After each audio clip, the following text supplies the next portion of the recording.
All right. Well, let's get started. Thank you for being here.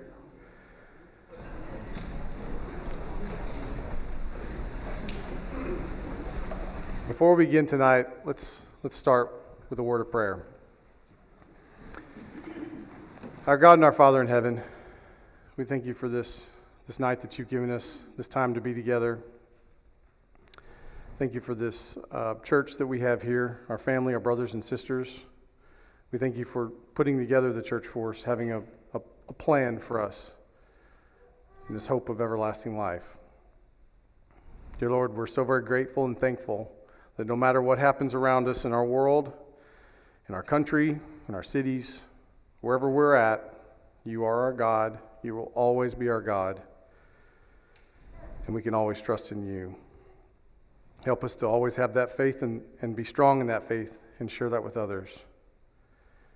And be with us tonight as we read and study about you and gain as much as we can and apply that to our lives and take it to others.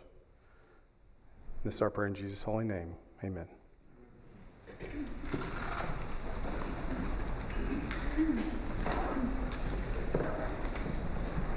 During World War II, there was a Dutch watchmaker named Corrie ten Boom, and some of you may have heard of her, where she, along with her family, was sheltering and harboring hundreds of Jews that were headed for concentration camps and probable death. Their efforts with her and her family saved the lives of 800 Jews, or 800 people. They hid them in their homes until they could get them out of danger. Eventually, she was betrayed by another Dutch citizen, and her entire family was imprisoned. And she and her family ended up going to one of those same concentration camps. While there, her father died and her older sister died.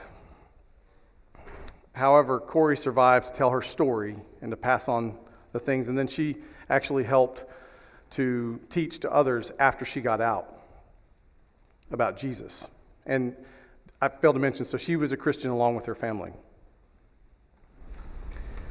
After the war, so this is what she did. While in prison, so her sister was very strong. She had a moment where she was complaining about the fleas all around them. They were covered in fleas. They had fleas infestation in all of the area where they were in this concentration camp, in fleas. And she was complaining, but her sister Betsy, before she passed away, she was saying to her, "Give thanks in all circumstances, even for the fleas." Later, they discovered the guards refused to enter the barracks because of those fleas. They didn't want anything to do with them. That gave them the opportunity to teach, to preach, to encourage others all throughout the concentration camp, and to build each other up. And the lesson from that is we should always keep in mind that sometimes when what seems like suffering is actually God's way of protecting or preparing us. So as we begin with our cornerstone verse of this lesson, this study is going to be when we have turmoil in our own country, in our land. Okay? So let's think about that. Let's go back to our main verse here in Proverbs, chapter 3, verses 5 through 7. Think about us being in a situation where we've lost what we have in this country, and we go to a very terrible situation. So it's another dark night to kind of put ourselves in that moment. Trust in the Lord with all your heart, and do not lean on your own understanding. In all your ways acknowledge him, and he will make straight your paths. Be not wise in your own eyes. Fear the Lord, and turn away from evil. So, to start with, this is a fantastic country that we live in. We have freedoms beyond all measure. We have freedoms that many people throughout history and even today do not have. I love the country that we live in. Now, keep in mind, these are different sets of love. We don't love this country like we love God. We don't love this country like we love the church. But it's a great place to live and a great place to be. And the makers of this country were wise in that they made so many stops to where things can't change very quickly. We can't get one person come in and just eradicate all the laws and say, hey, we're going to do it this way. It's very hard to do. So it's kept us pretty stable for a long period of time. And is it okay to like where we live in this country? Absolutely. I enjoy the freedoms we have. We can spread the gospel very easily without any fear of retribution. Can we trust where we live? Can this be our trust, though? Can we have this as our eternal place that we want to be? No. But let's think about if this country goes away. Let's think about if we're in some sort of turmoil event, and we don't have to think terribly far back, maybe 5 years, where there was something that changed our lives dramatically. And even then, that might not even classify as what I'd call turmoil. There are Christians around the world right now that are in turmoil. I looked no further than about a 6-hour plane ride to, Western Africa, Nigeria right now. Those are Christians, those are brothers and sisters that are in turmoil. I think I read something about 4,000 Christians being killed a year in Nigeria for their faith. That is a country in turmoil. That is a group of Christians in turmoil. Now, as we look forward and think about this could be the country that changes its mind or changes its ways. Maybe we have a situation like where you have top-down leadership that is coming after you. And think about that as we think about biblical examples. This could be just a population that doesn't agree with us anymore, that wants to impart terrible things on us, harm, whatever, death, for the things that we say about God. Keep those things in mind as we look toward biblical examples and even some of our brothers and sisters today that are dealing with some of these things.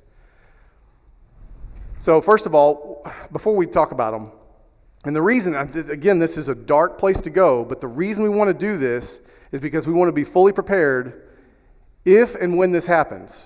The United States is not going to be here forever. Even if this world goes on and on and on, there is no country that has lasted for terribly long. No empire that has lasted very long. All of the major empires in history are just that, history. So please keep that in mind. This is not forever. We're bound for some sort of turmoil in the future.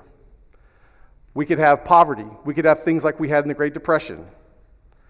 And not just the poverty like we talked about, but this brings forth crime and it brings forth, issues where people are going after others. Famine, disease. That one's not very far to think back about. We could be overtaken by another country. I don't know that would happen.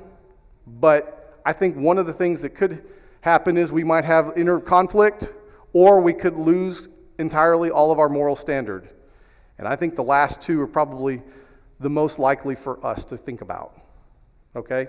So just keep these things in mind. But we're going to talk about, as we move forward,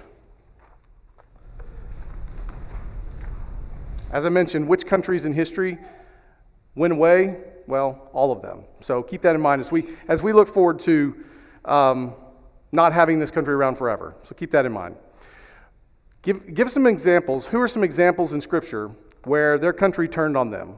Keeping in mind that it could be the population of people, could be mob rule, could be a top-down persecution of either Christians or, prior to Christ, it could be in the Old Testament because of their belief in God.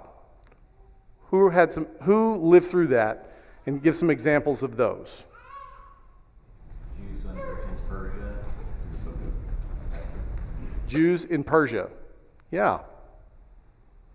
They pulled them away from their land, one of the promises, and they were trying to change them through a cultural change. What else? They were going to kill them. That's right too. Yes. Jeremiah. Yes, sir.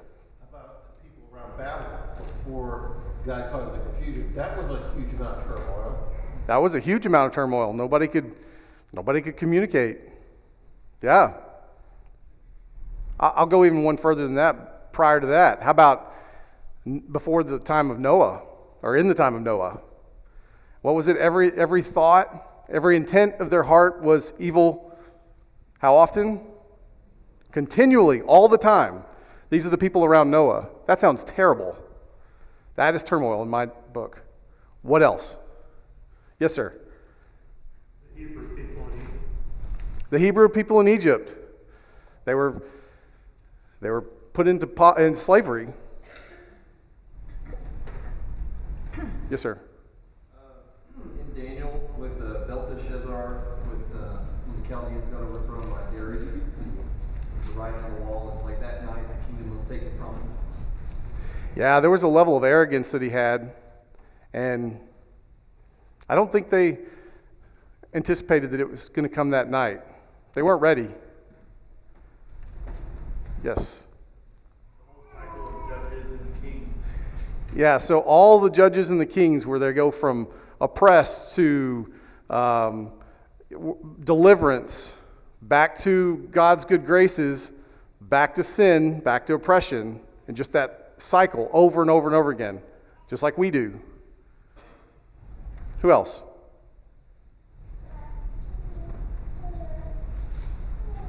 Yes, sir. Gideon almost got lynched for tearing down Baal's altar. Yeah, that's right. Gideon. Actually, most of the judges, they were in an area or in a time when they were surrounded by people that were not on their side. They were going against some sort of oppressive force. Jews were kicked out of Rome, Will and Priscilla. Yeah, the Jews in Rome, absolutely. The whole first century Christians. And all right, I don't know if Cody's in here. Cody's in the back. I'm going to plug Cody's class. So this class in Revelation was very good when you were in here. I haven't been able to participate as much recently, so I don't know if we still have that Thursday night class. Are you still doing it? No? Okay, well, way to go, Tim. Good job. But I'm just going to tell you right now, that was fantastic from everything that I heard right here. So, and you can find those on the web if you want to go back and look at the first century Christians and how they dealt with that. Anybody else?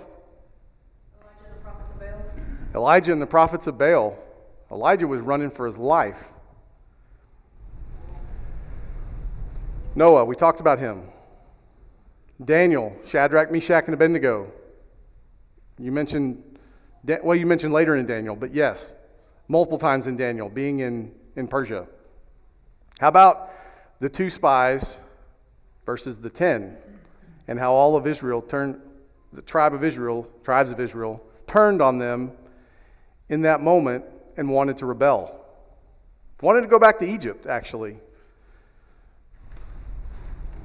We'll talk about that one in a minute. Elijah, you mentioned that one. Just in the fall of Israel and the fall of Judea.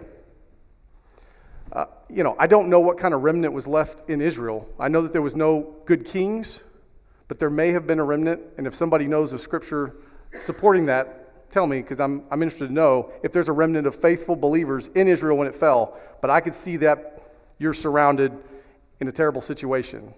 And then in Judea, there was a remnant of faithful believers. All right, Jesus. He had the entirety of the city of, I say the entirety of Jerusalem, but he had a lot of his faithful followers that were following him, turned on a dime, and were now wanting to kill him.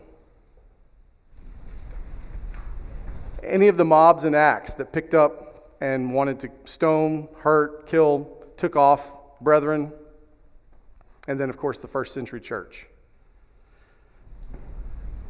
Any others before we move on from there? Because we're going to talk about a couple of these individually. Yes, sir.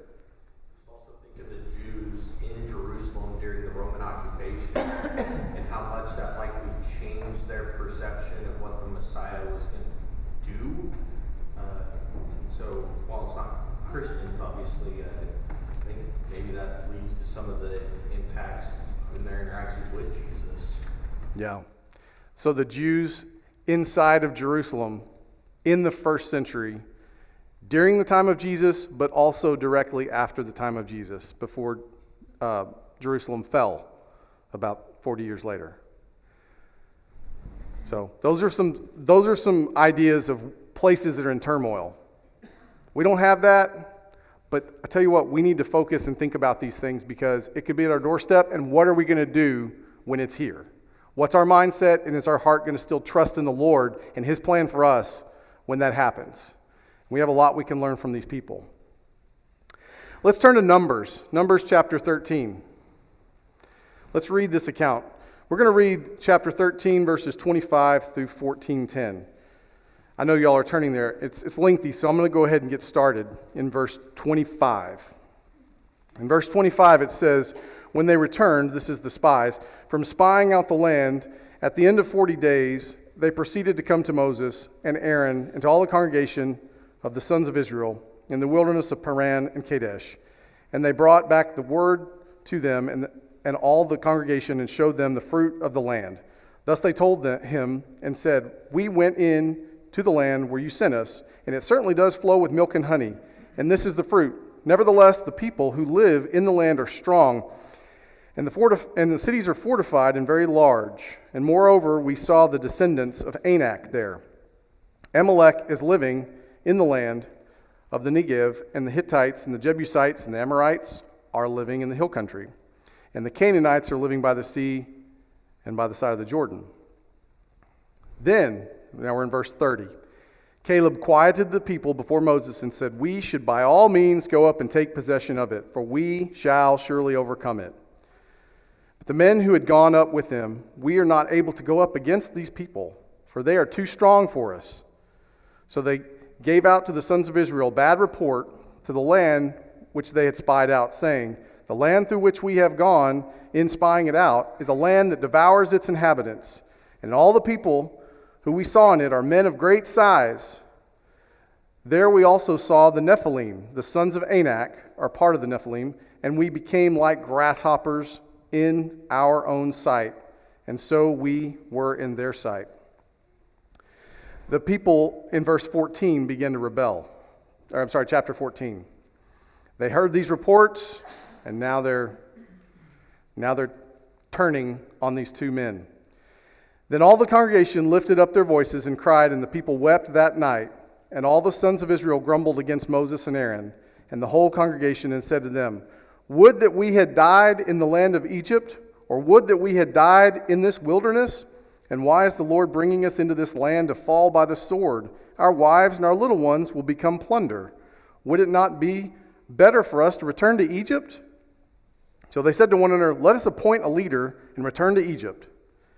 And Moses and Aaron fell on their faces in the presence of all the assembly, of all the congregation of the sons of Israel, and Joshua the son of Nun and Caleb the son of Junath, of those who had been spied out the land, they tore their clothes, and they spoke to all the congregation of the sons of Israel, saying, 'The land which we passed through to spy out is an exceedingly good land. If the Lord is pleased with us, then he will bring us into this land, and he will give it to us. A land which flows with milk and honey. Only do not rebel against the Lord, and do not fear the people of the land, for they shall be our prey. Their protection has been removed from them, and the Lord is with us. Do not fear them.' But all the congregation said to stone them with stones. Then the glory of the Lord appeared in the tent of meeting to all the sons of Israel." They were about to be killed. This is not people that had not seen the power of God. This is people that have seen the power of God, and now they are still turning, and they are running, wanting to go back to Egypt. Give us a new leader so we can go back to Egypt.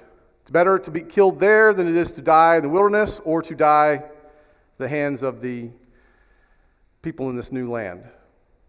And they'll take our children, take our wives. They're scared. They don't have faith in God.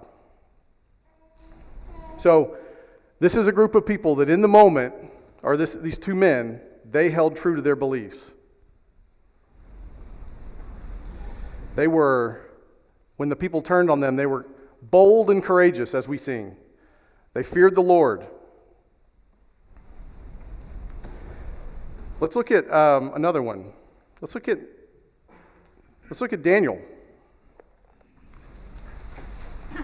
Does anybody want to add anything to the spies? I know you could make a lesson out of each one of these. You could make probably a few lessons out of each one of these. The boldness, the courageousness to stand against their entire nation that turned on them. Let's look at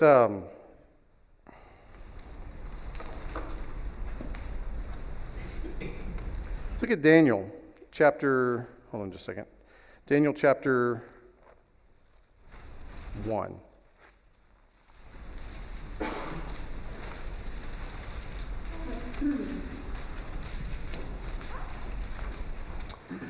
So in Daniel chapter 1, this is where the men had just gone off, and like we talked about, they'd gone off to a new land. They didn't go on a trip, they'd been taken. These are the wealthy princes, wealthy elite of the land of Judea, the best of the best of Judea that had been taken away, and that was the men of Daniel, and of course Shadrach, Meshach, and Abednego.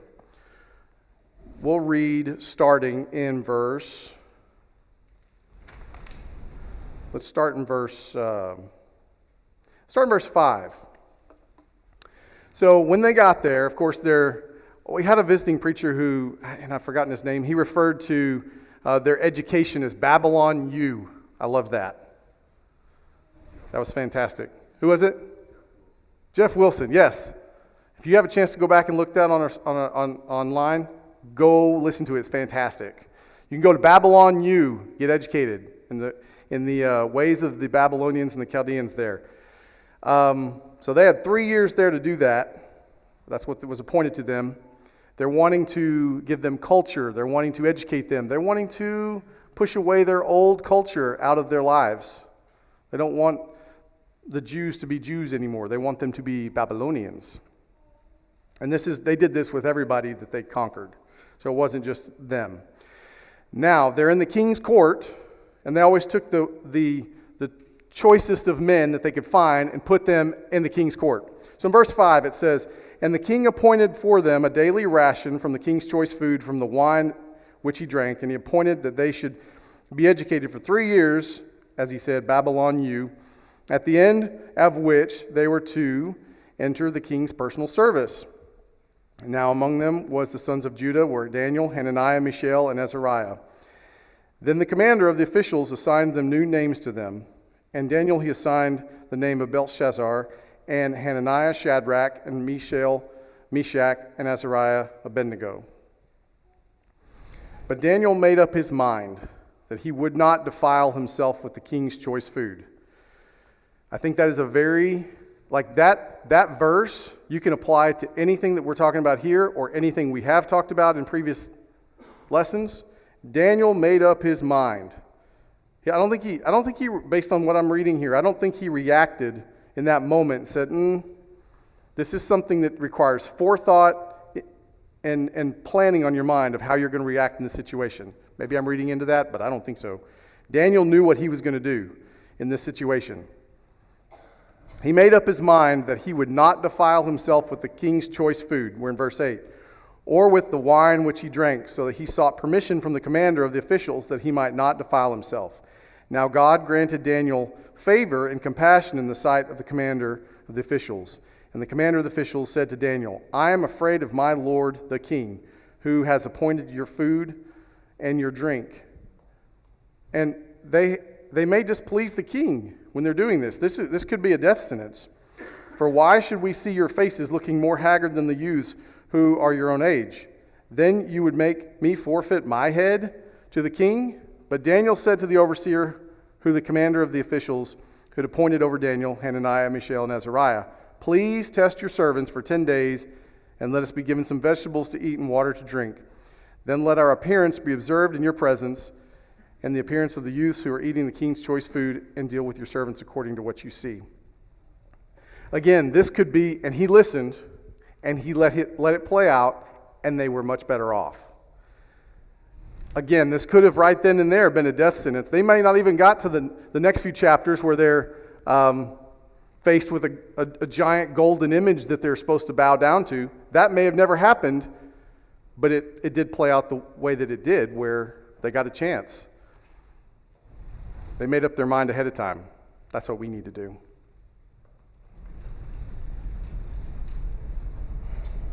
So this new government, like we talked about, was forcing them to abide by the new laws. They did not defile themselves. We need to trust in God's plan so much where we can say, he said, put your servants to the test for 10 days. We need to put ourselves to the test, and we need to do the right things to follow God when we have adversity like this. So I ask for any comments real quick before we move to the next part. I think it would have been challenging too. They probably became eunuchs as a result of serving in the king's palace. So you think about what that would have been like for them to endure, and yet still remain faithful to God through all of that. And not eating that food or eating that king's food would denote loyalty to the king. The fact that they said no to that and say, hey, put us to the test, really shows how far they were willing to go. But we're not on the same page, even though we are in university, and we're willing to stand out. That's right. It was like a pledge. It was like, show me that you're on my side. Here, I want you to be part of this. Yeah, that's a good point. That's a good point. Any other comments? Yes, sir. All of the names that they were given had to do with the gods of the Babylonians. So that in itself was an insult. But then in their negotiation to not partake of these delicacies, they did so politely.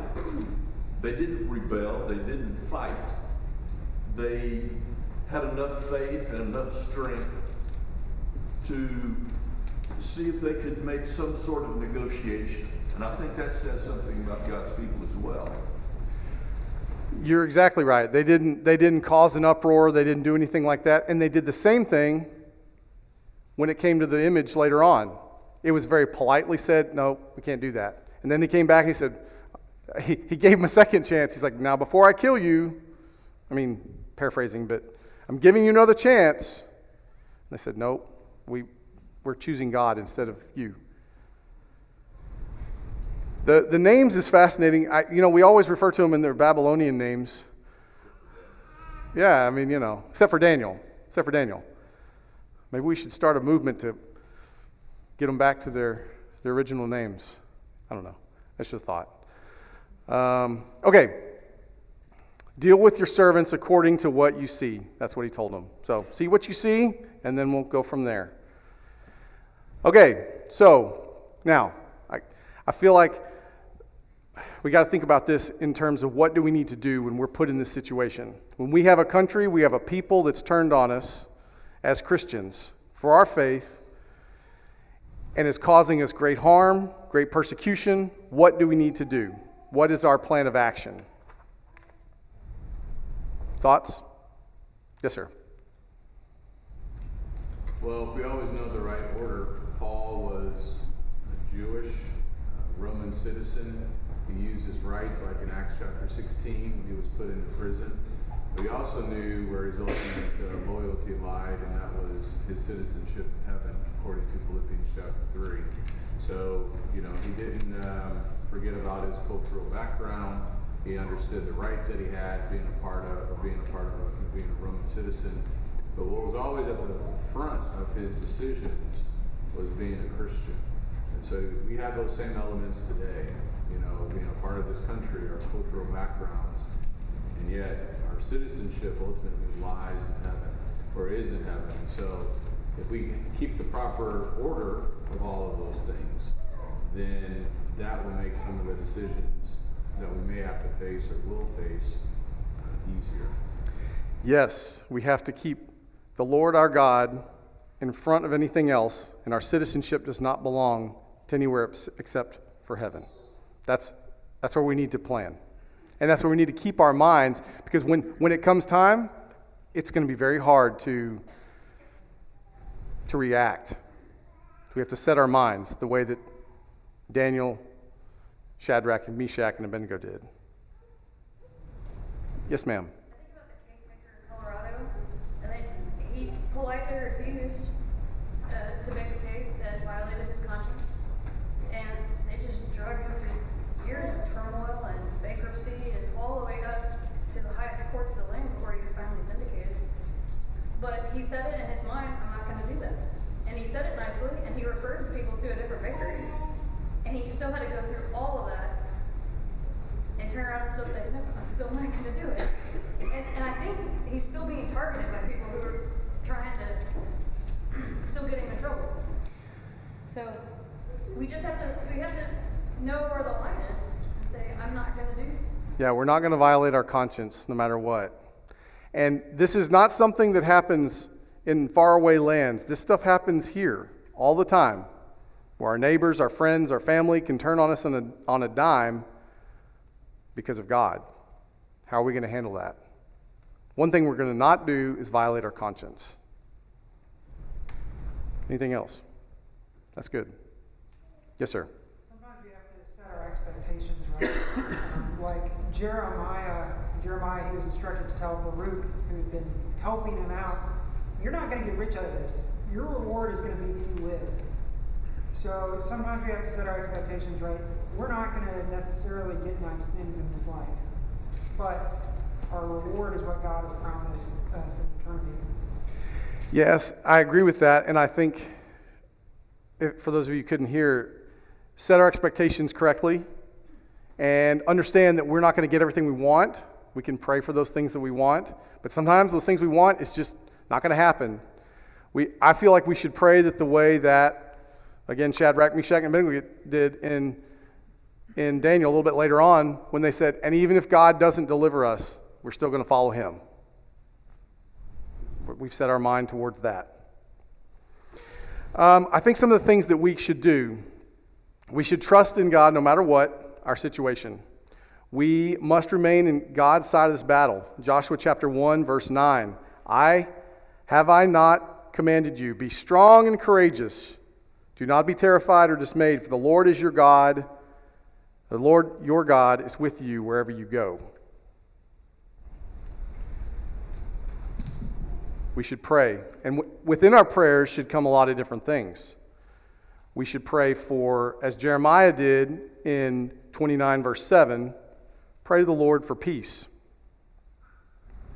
Jeremiah chapter 29 verse 7, seek the prosperity of the city where I have sent you into exile, and pray to the Lord in its behalf, for in its prosperity will be your prosperity.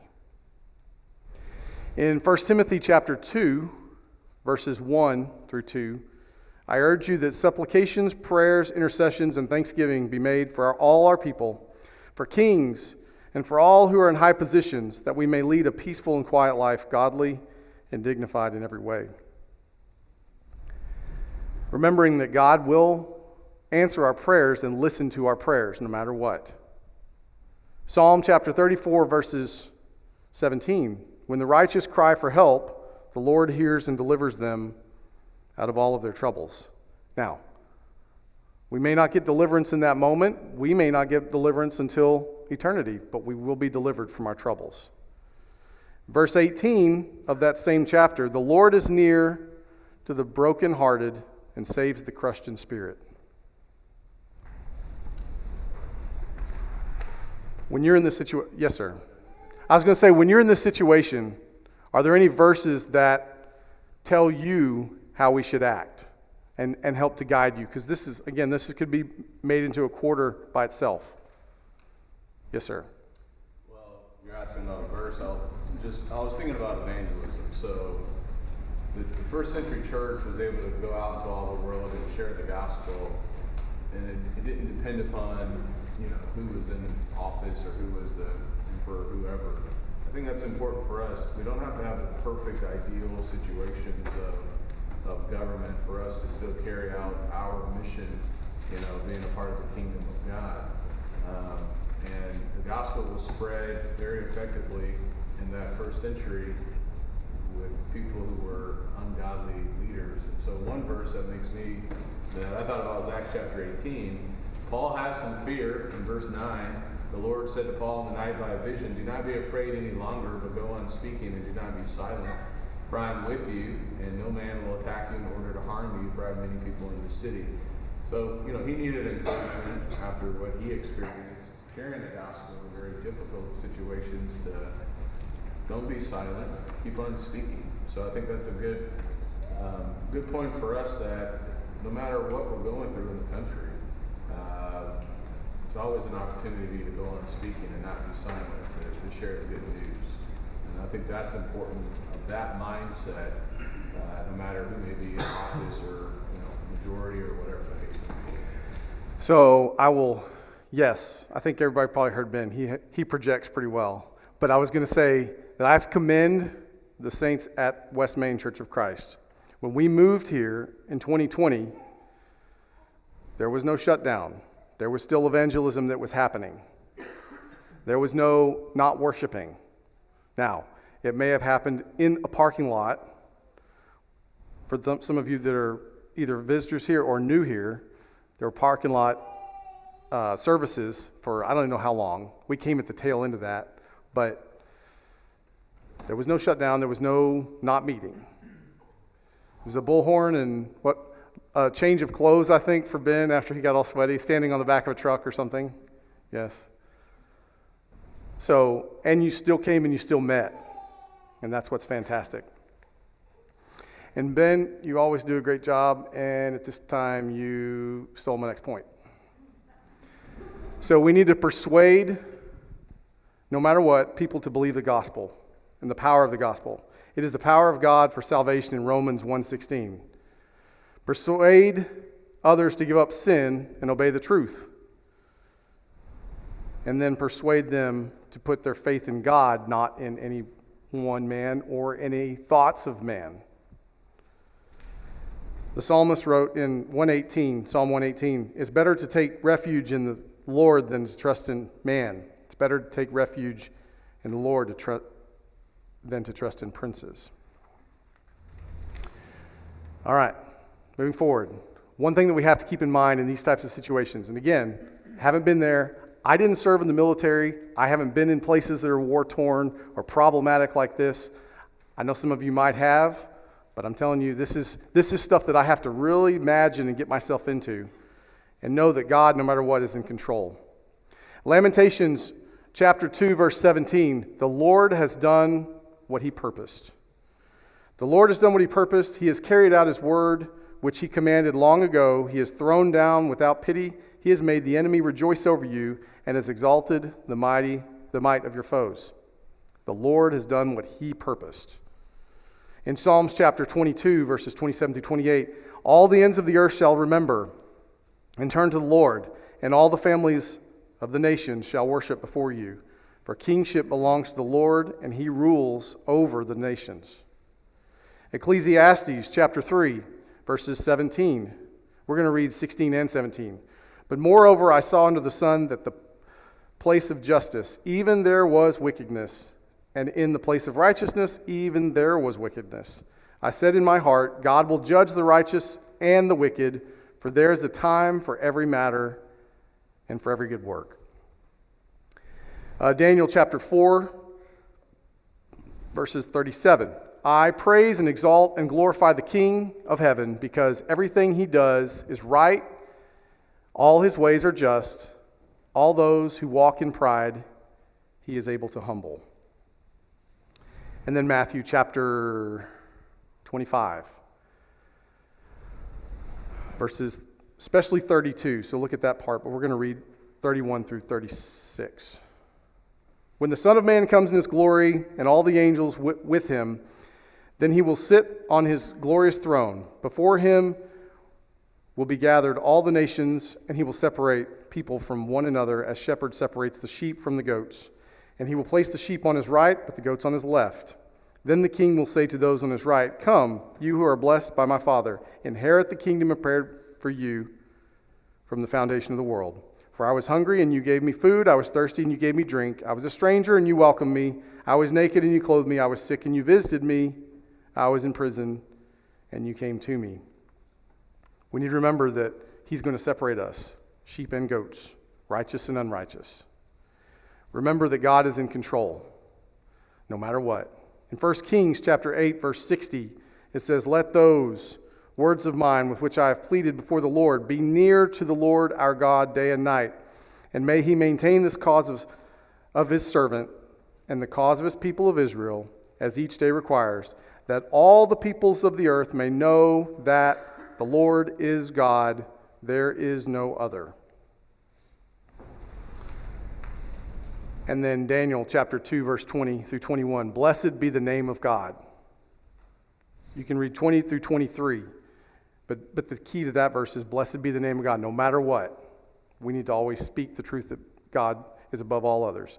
And if you really want a good read, to read the preeminence of God and the fact that God is King of kings and Lord of lords and in charge of all, read Psalm 139.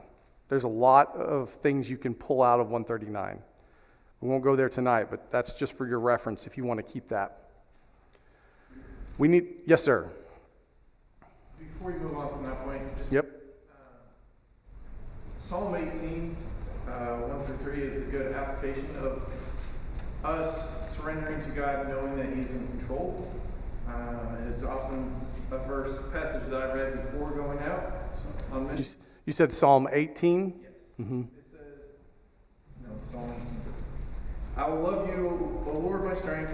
The Lord is my rock and my fortress and my deliverer, my God, my strength, in whom I will trust, my shield and the horn of my salvation, my stronghold. I will call upon the Lord, who is worthy to be praised. So shall I be safe from mine enemies.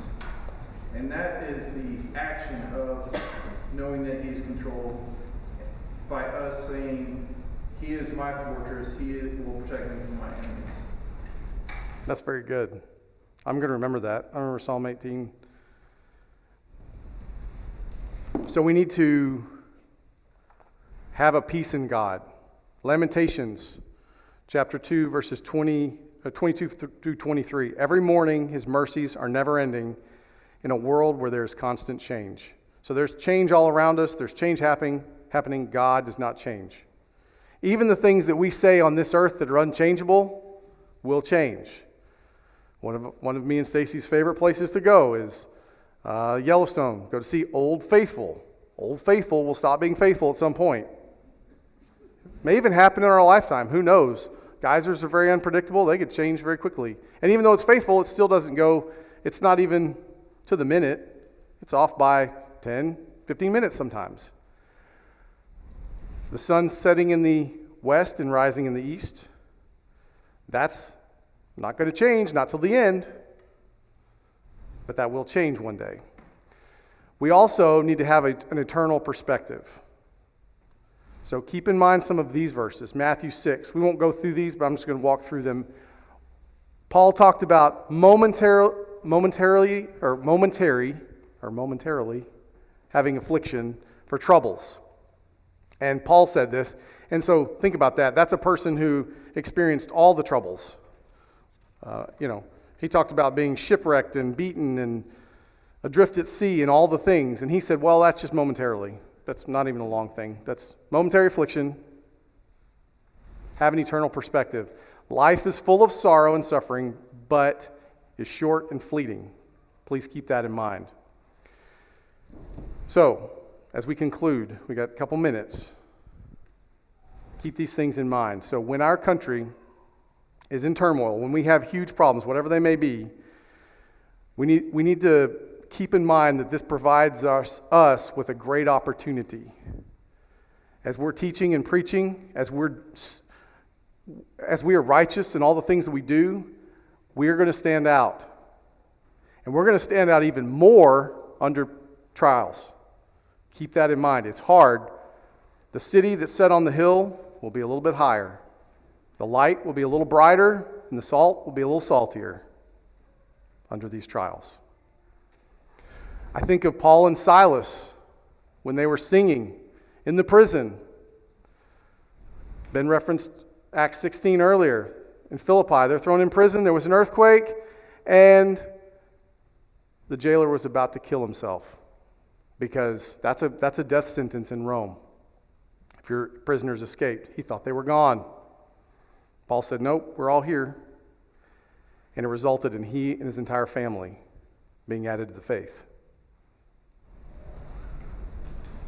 Keep in mind Romans chapter 8, 38 and 39.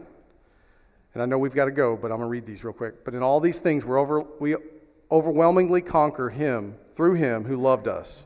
For I am convinced that neither death, nor life, nor angels, nor principalities, nor things present, nor things to come, nor powers, nor height, nor depth, nor any other created thing will be able to separate us from the love of God, which is in our Lord Christ Jesus.